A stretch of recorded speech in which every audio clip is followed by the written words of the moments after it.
Sunday afternoon tech. It's not been my friend. Never mind, what are we gonna do?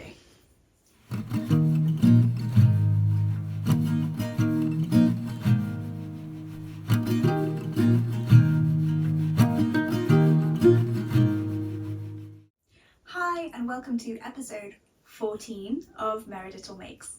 My name is Mary and I'm a fibre enthusiast and aspiring knitwear designer based in Bristol in the UK. If you're returning, thank you so much for joining me, and if you're new, hi! Lovely to see you, and I'm so glad that you decided to check out my little corner of the internet. I'm trying to be a little bit better with podcasting, and also I rejigged my office this weekend, and I think it just gave me a bit more motivation to sit down because I have this nice, clean, organised space, and I can sit next to my lovely window, and it's super sunny and amazing today. We went for a massive walk with the dogs this morning and got a load of house stuff done, ate some nice food, and yeah, it's just been a good, very much needed, wholesome day, which we've not been able to have for a while, so yeah, thought I'd sit down and say hi to you all. Apparently it's going to be rambly today, apologies. I don't have anywhere near as much stuff to show you as last time. Obviously last time I had 10 months off podcasting, so I had a number of kind of big exciting things to show you, but I'm wearing a thing that I finished. I'm very proud of it.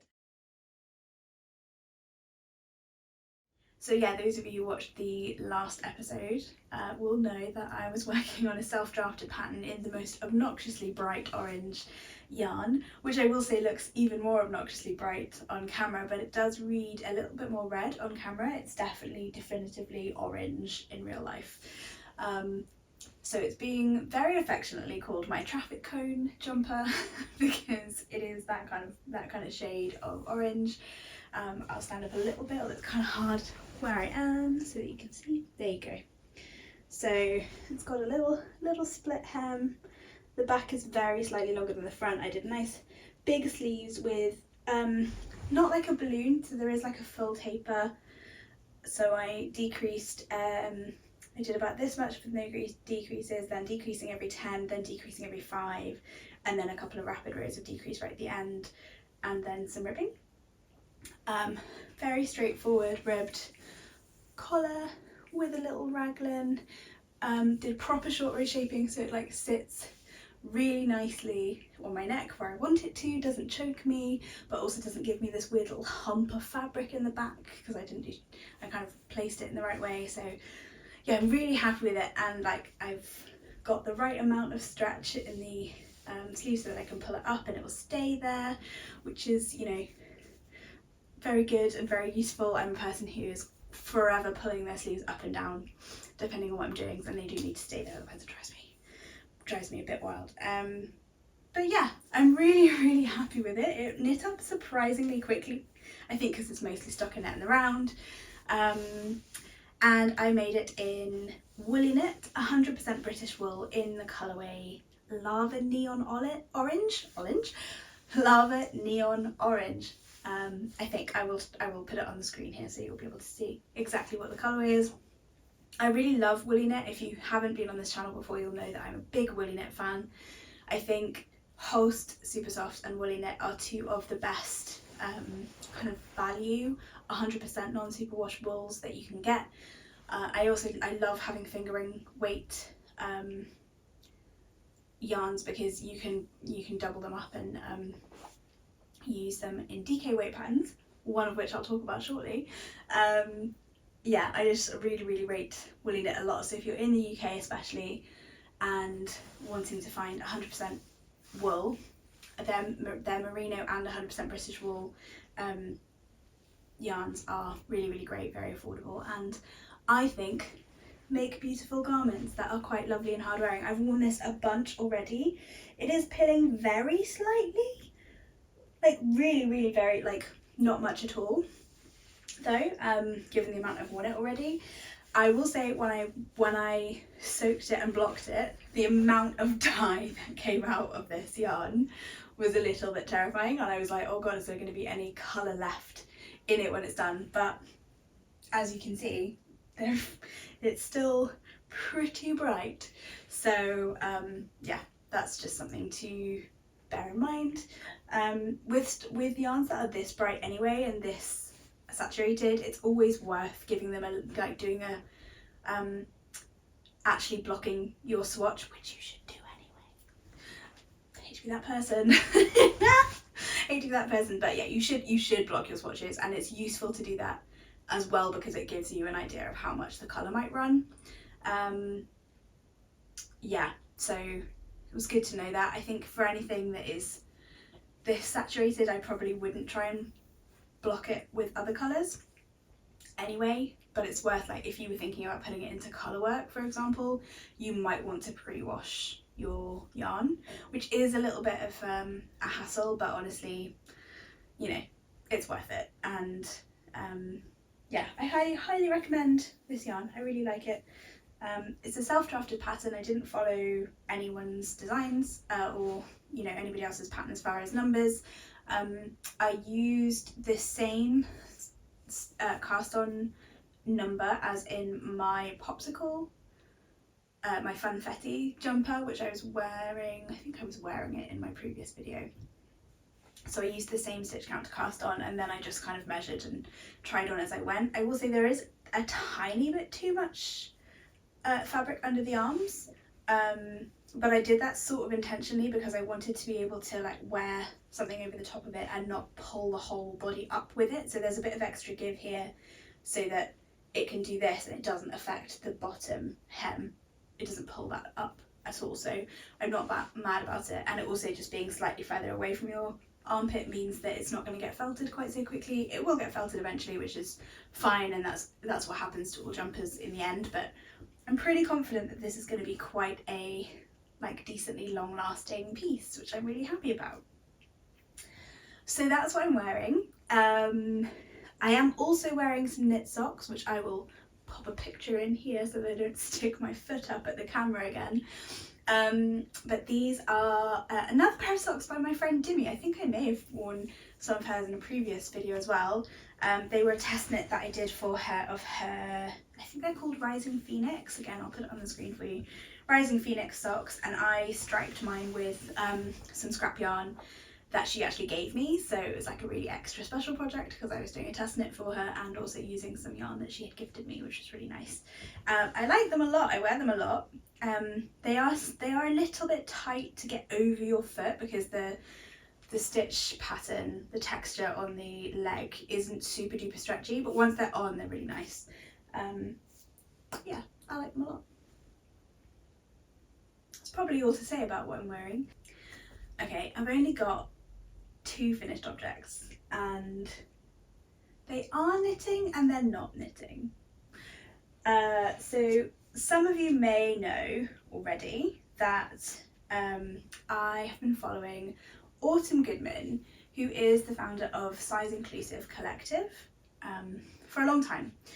She has spent an enormous amount of her own free labour putting together a free resource, which is a repository full of size inclusive patterns, and her definition of size inclusive is making sure that they have an upper bust measurement of 60, I think it's either 60 or 62 inches and above. She prefers 62, but there are some that kind of account for ease and things like that that work for 60. But yeah, for the most part, everything is the same sort of criteria as a minimum that I would want in what I would consider to be a size inclusive pattern. Yeah, she spent a really long time and a lot of effort putting this resource together, and she's also just a big innovator and can't help but, like, think of ways to make things better, and it's just the kind of person that she is. And so she came up one day with a tool to make knitting I-cord easier for herself. That was it. She just made it, got her husband and son to help her 3D print a tool and added latch hooks into it and stuff. I'll show it to you in a second. And she posted a video about it, and within a few weeks the knitting community had gone absolutely wild over this thing. She did a little competition to find a name for it. It was absolutely amazing. And I really think it was kind of the universe's way of going, you did good. We're gonna give you some rewards now. We're gonna give you some props now. And it was just, it made my heart so happy to see her getting all of this success. That has come with some inevitable kind of, I guess, teething problems. Like, she ended up with a business kind of overnight without wanting a business necessarily. That wasn't why she made Cordsmith. That wasn't the original purpose of it or anything. So it's been incredible, but I think it was also a bit overwhelming. I was really interested in it, but she's also based in the States, so it was going to be quite an expense for me to get one. But kind of regardless, I just dropped her a message and said, hey, I don't know if you're, what you're thinking about doing with Cordsmith, but if you want some help with designing the branding or a logo for it, or if you need anything of that ilk, a website or anything like that, then let me know, because it's something I've been doing for a long time and really enjoy. These days I do it as like a side hustle. It's not really a side hustle, I just take on projects I'm interested in alongside my day job to kind of keep my hand in, because I don't do it on my daily role anymore. And she replied, and it was just very serendipitous, and said, yes, please help me. So we've been working together for a little while. I actually ended up creating a few different brands for her. So there's the Size Inclusive Collective brand, Cordsmith, and then also By Autumn, which is kind of the main website that links through to all the other things. So that's her master brand, if you like. And we spent a bit of time building some cute brands that felt really represented her and what she's about. And then very sweetly, she sent me 2 Cordsmiths to say thank you. I've lent one of them to one of my friends to try out, but I have my one here. So this is the Cordsmith. It is a 3D printed handle, so it's super lightweight, which makes it very, very comfortable to hold.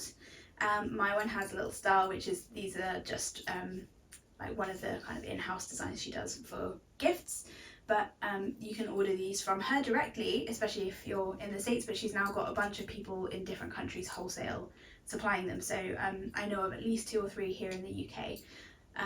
But I highly recommend going and following Size Inclusive Collective on Instagram, and she posts an awful lot about the Cordsmith over there, because it's like the place that's got the biggest following. But basically, this little thing allows you to knit I-cord incredibly quickly.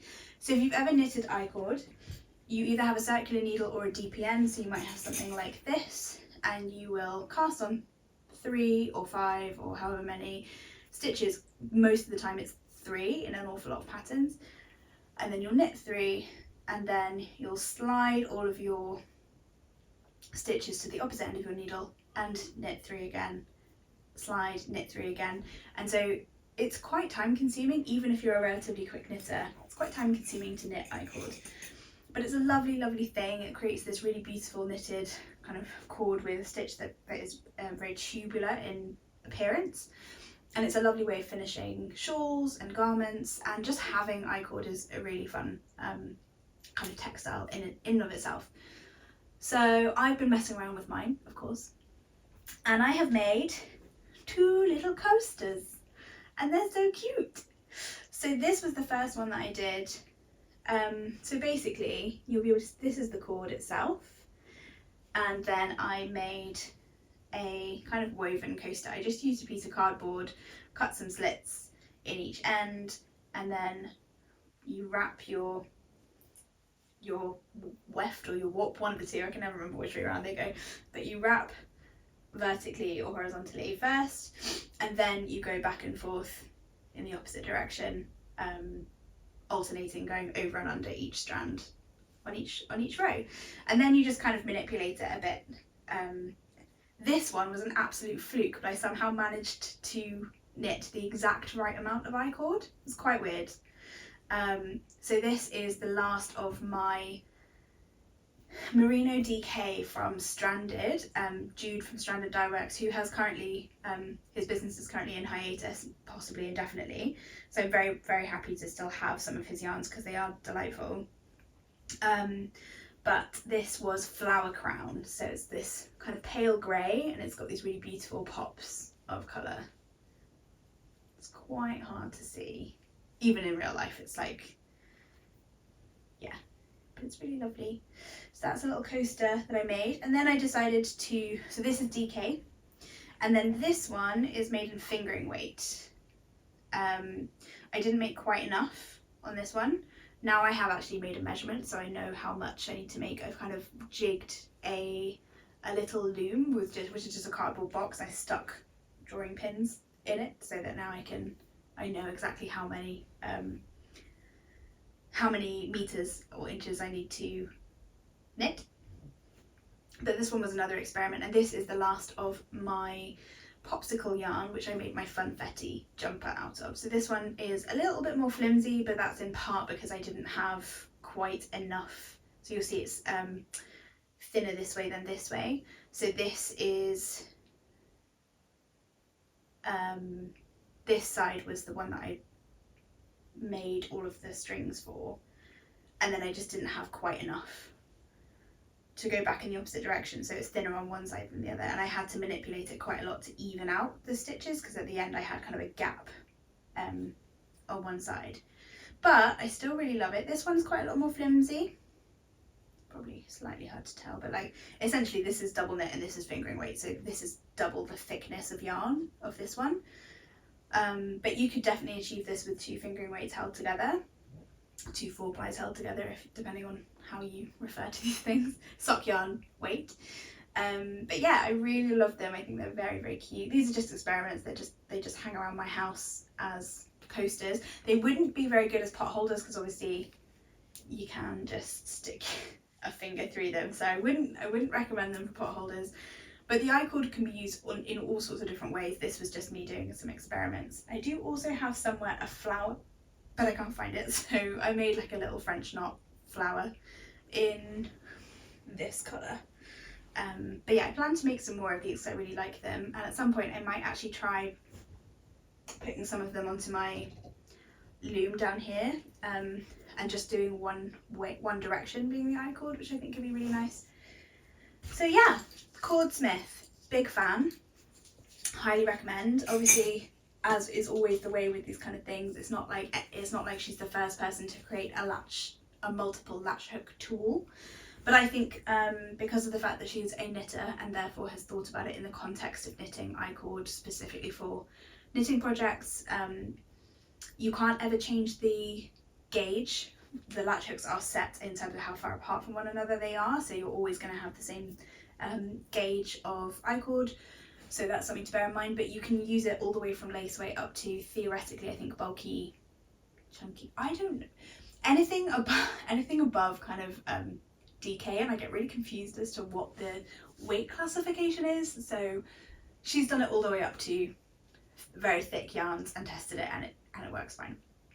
So yeah, that's actually today all I have for finished objects. So let's talk about whips. I apologise for being so fidgety today. I think my ADHD's just gone, but that's fine. Okay, it's also really, really bright outside, so my hair probably looks really weird colours and grey and stuff, but anyway, it's also mad because whatever, it's fine, you guys don't care, do you? Right, whips. I have 3 that I'm going to talk about. I have some more. I'm still working on my final pair of the floral night socks, but I'm going to talk about them in a little bit more depth in a following episode when I finished my new pair, which is a test knit that I'm currently doing for Harper of Disyarning.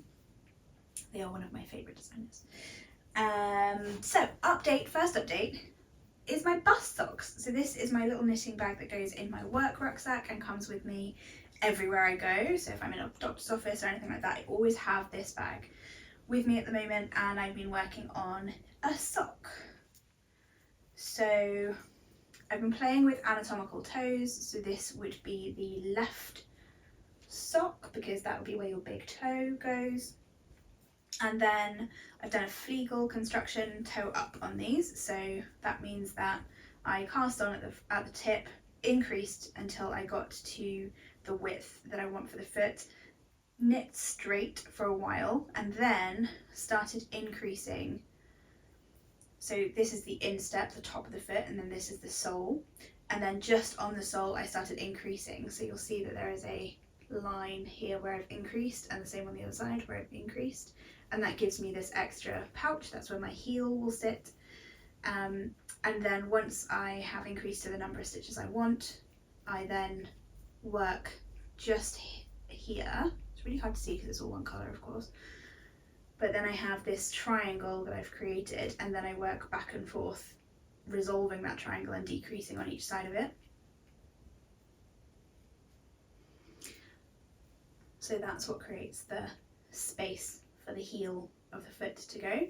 And then I've decreased back to the original stitch count, so now I'm just on the leg. But yeah, I really like these. I'm knitting them on 2mm needles, which I don't use very much because they're really, really teeny tiny. And therefore, you know, things take a little while. But this is a 62 stitch sock. I normally do a 64 stitch. I normally do 60 on 2.25mm needles, and so this time I'm doing 64 on 2mm needles, which gives me more or less the same circumference. And they're nice and dense, which I'm quite excited about. And then the yarn for these is Mondim. I cannot remember the colour off the top of my head because their colours are all numbers, which is kind of annoying. But it's this really nice pinky brown. Let me see if it shows up kind of true-ish. It looks a little bit, oh, okay, that's about right. So it's brown, but it skews more pink. Yeah, it's a really, really cool colour. I like it a lot. And I think I might embroider some flowers around the top of it, maybe, when I'm done. So yeah, I just need to count up my rows and make sure my second one is the same size. But that's fine, because I've just been winging it. I have no idea what my row counts and stuff are on this one, and then I'll just count them, put some stitch markers in so that I know, and then try and make the second one follow that. But yeah, I'll do probably another couple of inches of leg and then some ribbing.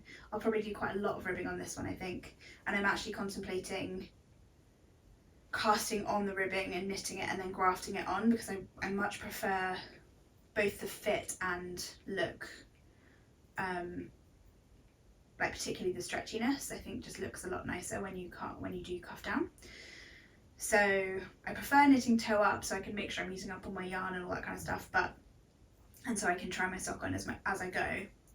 But I prefer the way that the cuff looks when it's been cast on first. So I'm going to make life extra annoyingly complicated for myself apparently, and yeah, maybe knit the cuff. I might knit it in another colour as well, just to maybe give myself more justification for knitting it separately and then grafting the two things together. So that's my bust socks. Not loads of progress, but some progress because they get worked on every now and then. Okay, the second one. Oh, I'm in equal parts excited and intimidated about this project. So I think I mentioned it briefly in my last episode, but I was working on a test knit for Jennifer Brew, and I feel really bad because I didn't manage to finish it, but I did take on a very, very complicated project and just ran out of steam towards the end, and some stuff was going on a personal level. There were some things happening, and I just didn't have the brain space to work on something this complex. I will also say it wasn't the longest test window, and I feel like it could have been longer, and I didn't see anyone in the group making a bigger size. That's not to say that there weren't knitters making bigger sizes, but they weren't in the group if there were. And I don't know, I don't know how somebody knitting a much bigger size would have been able to complete it in the time frame if they were doing the complicated version, so I'll explain. But yeah, I just wanted to mention that because it is a size inclusive pattern. Once it launches, I think it has launched actually. It is a size inclusive pattern, but there's a bit of a like, I haven't seen anyone making it in a bigger size though. So I don't know, it's kind of hard to wrap my head around that. But it is really, really, really lovely. And I hope somebody does make it in a bigger size. So this is the 7pm tee, which I am making into a jumper, a sweater. So this is the back. Oh my goodness. So this is by far the most complicated thing I've ever knit in my life, to be clear. But So this is the back. Oh, it does look cool, doesn't it? My goodness. So a couple of important things. The yarn, first of all. The yarn is Merino Skewer, obviously. It's 3 colours, 2 of them are undyed, I believe, and then this is the smoky colourway. I'll put them all on the screen and in the show notes so that if you want to get them, they're all part of her permanent collection. But yeah, the yarn is absolutely delightful. It's her 4-ply.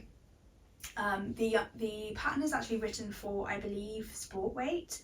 Sport weight is quite hard to find in the UK. It's not a common weight for us at all. And I'm someone who has a lot of fingering weight yarn, and therefore I can do fingering weight or 4-ply and DK very easily because they're just double. DK is just double. But sport's that weird in-between weight, and I would have to purchase yarn very specifically, which, you know, I could have done. I actually originally purchased this yarn to make the Moon Crush pullover by Jacqueline Sislak. I still don't know how to say her name, I'm so sorry. I think it's Jacqueline Sislak. And it is a beautiful pattern, and I still think I'm going to make it at some point, but I had some fit issues with the tank, and I got a bit I don't know, I chose the wrong yarn, and I just got a bit like ugh about the project, so I decided I'm not going to do the pullover just yet. I think I'm still going to do it, but yeah, I can give myself a bit of time before I tackle that. So I had the yarn that I had purchased for that, and I just thought it would look really perfect for this. So I'm not going to talk too much about, you know, construction and stuff, because it is a paid for pattern and a lot of work has gone into this pattern, as you can see. So I do highly recommend it, but I will say, if you want to do the version that has these intarsia blocks, there's a version of the pattern that doesn't include this, so definitely buy it just for that, because it's really cool. But if you want to do the version with this, then you are talking about yarn management of 14 separate balls of yarn by the time you get to here. So just keep that in mind. It's not hard, it's just a little bit cumbersome. So I am going to talk about how I manage my yarn, because a few people have kind of asked me about that, and I think Kat Weaver is really good at talking about this, probably better than I can, but I don't think there's anything about knitting that is too hard or too complicated. It's just like you don't know that you can do it until you try it. Intarsia feels like something that it might be really scary to do when you're adding this like block of colour in the middle of other colours, but it's not scary, it's totally easy. It's actually, I think, much easier than stranded colour work is. So yeah, if it's something that you would like to try and tackle, I highly recommend it, because it's really good fun. But it is, you know, it's a longer term project that you have to really work at. And then I've just started the front. Not started the front, I've just started the intarsia panels for the front. So I've just started doing those squares on the front, and then I will join the shoulders together. That's what the inside looks like. Look at all these ends. But that's okay. Yeah, I'll join the shoulders together, and then the pattern is a T, so you add some ribbing. I think you might knit on a little bit further and then add some ribbing for like a little cap sleeve, and then that's it, that's all you do. I will be adding sleeves because I just can't see myself wearing this without sleeves.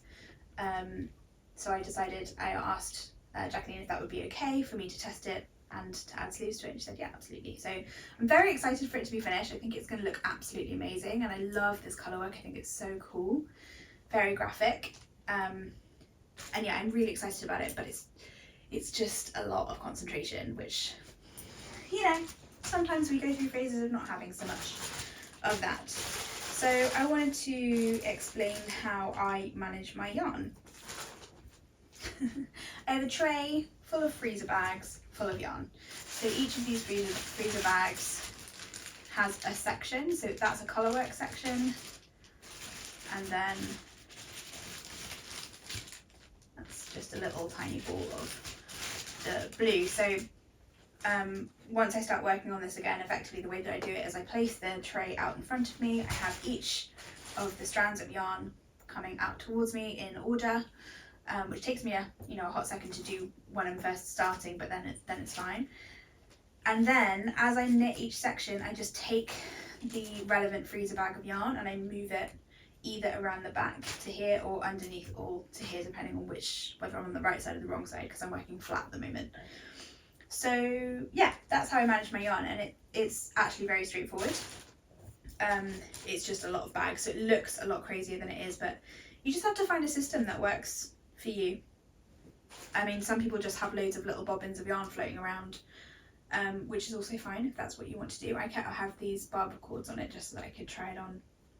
But yeah, I'm really excited about it. I think it's going to be beautiful.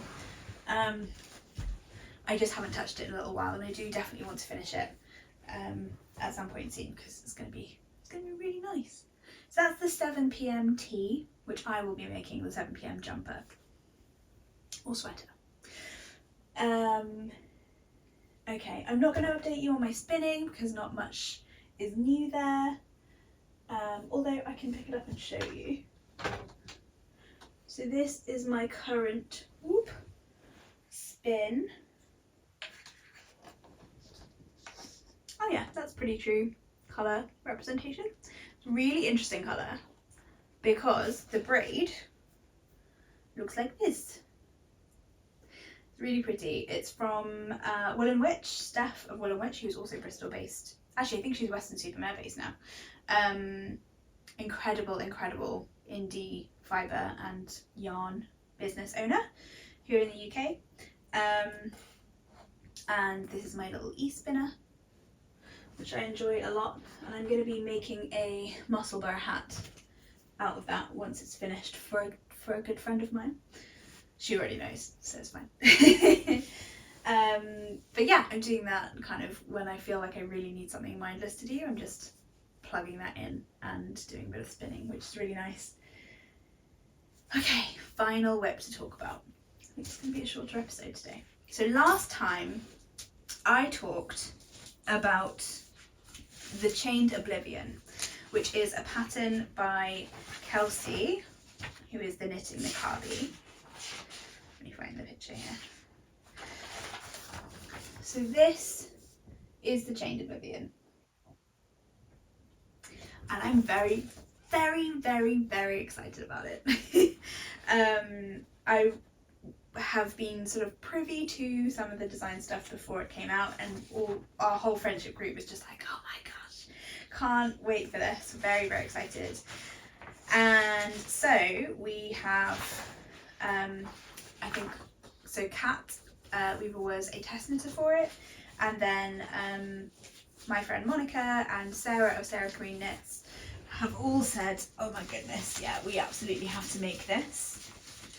So I said I wanted to wait until this sweater was finished, and then it got finished remarkably quickly. I'm not sure if it was just because I had said to myself I'm not going to get the yarn for the Chained Oblivion until it's done, but this blew off the needles, and then I said, oh, now I can get my yarn for the Chained Oblivion.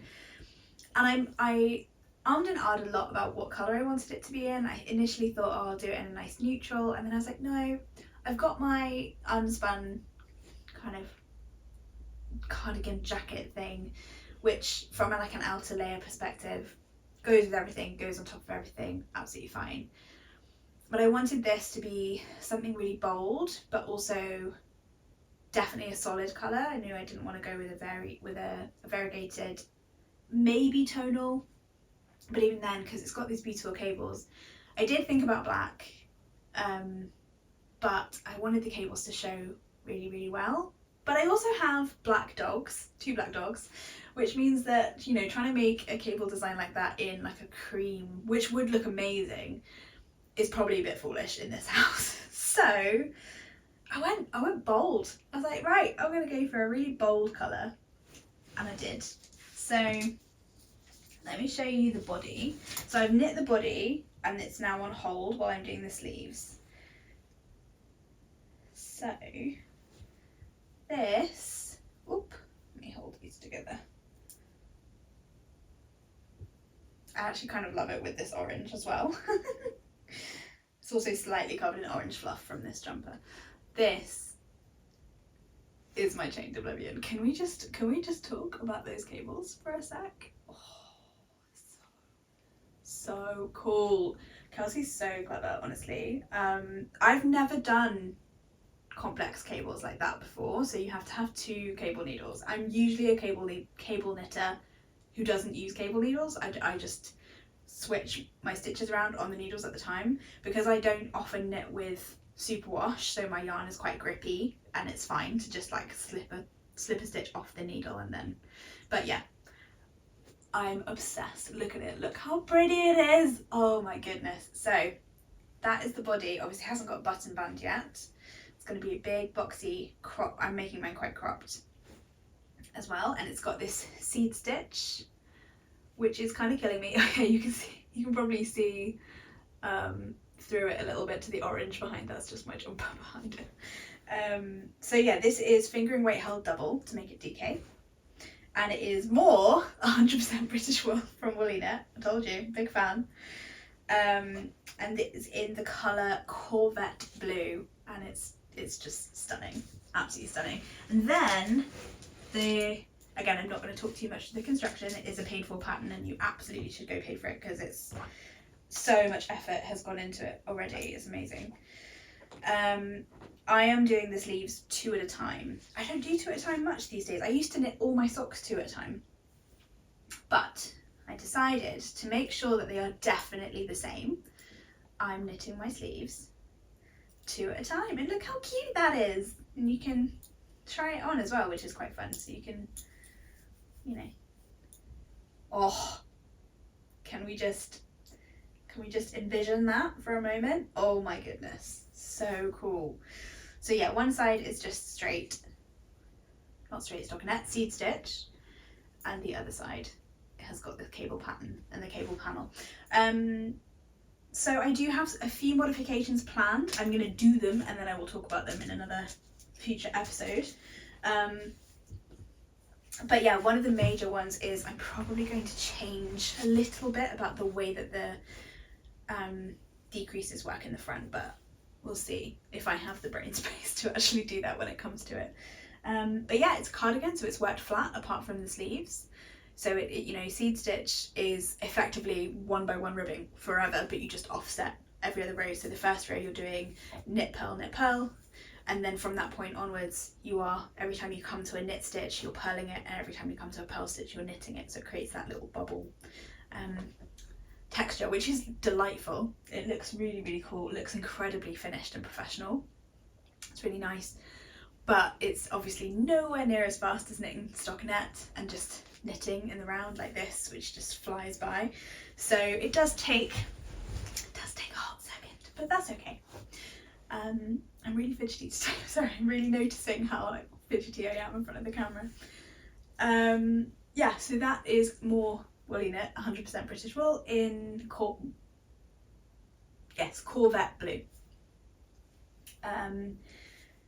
Yeah, so that's all of my current whips. I have got a few others. I've just started working on a very simple sweater for my husband, which I might talk about next time if I've made any decent progress on it. He requested, he loves his knit socks. He has multiple pairs of knit socks now, he really enjoys them, and he requested a jumper. And he never requests knitwear, so I thought, you know what, let's make him a jumper.